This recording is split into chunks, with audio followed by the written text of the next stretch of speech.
So yun mga kananos, alas 3 pala nagmata na ako kay papabuli ko ni tatay pagiyawin baboy kan batay duwin ngadto kan tita. Pagabot namon tigara tita, gipatimpla kaming kape kay bahin kuno kami maululan hintiyan. Ngan masina hiya. Aw ito. Sige lot ito paniguro ko nga pagabrahin kape kay diri haro mamay. Aw ito. Ngan dali-dali lot ako pagtimpla para makainom na kami nga diwa. Aw ito. Haranin na lang maubos na akong pasensya ngan magbubulag na kami. Aw ito. Sige lot ito paniguro nga dani bata. Pag inukay nga napa shout out lot iya. Shout out luwat ngayon na akong tita nga mahusay. Kahuman ko pagtimpla, bumalik dayon ako dito may ako binabandi nga linaso kay bayan mawarahiya. Aw ito. Ito paniguro ini nga sarap buhakon diri gud harumamay nga paghinigop paniguro ko dinto paniguro. Kahuman ko pagkapi, hindi ako namon ng baboy kay sulod namon na sako kay bayan pa makabuhi hiya. Aw ito. Tapos sa amo to mga kananos pinatay ko na lang niya kay naura-ura ng duro pinapaululan naman ako niyan duro. Aw ito. Kaman ang patayan baboy kung ako dagosin paso nga tubig kay para ibuhos nga tuya kay naura-ura na pagpaulula ko na. Aw ito.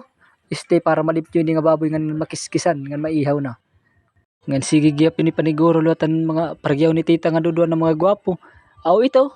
Katapos namon pag limpyo ngan pag kiskis gimbuka namon dayon ng baboy para makuha ang nato sulod ngan malimpyohan dayon ngan malimpyohan lutan namon relasyon. Aw ito.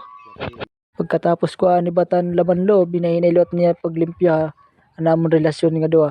Aw ito. Shoutout ngayon kantay dyan na nagpayaw yung baboy ng tagiya. Ini nga baboy. Para sa rumsom nga susurahin mga sarabwakon. Ngan sige gapin niya paniguro pagtiros agin katitigan pride niya. Aw ito. Ngan pagbisla ka nadlaw nga dali-dali ako paglimpyon tinagay para mapakaon ko na iya. Aw ito. Sige paniguro ko dida paglimpyon tinay kay diri good harumamay mga kananos. Kauman naman paglimpyo yung tinay, dagos ko ginsulod nga to kaldero para maluto, ngan makakaon na kami nga duha. Aw ito. So yun mga kananos, kaluto namon sinunod nga tinay. Sige pa kito paniguro nga pagkaon kay diri harumamay. Ginugutom na gud ako ora-ora. So yun mga kananos, tapos ko kumaon, dagos ako bumaktas tiyoli kay para maabtan ko pa ya. Aw ito. Pagabot ko balay, dagos-dagos ako sumunod na balay para makagliwan ngan mabalik ko na ya. Aw ito.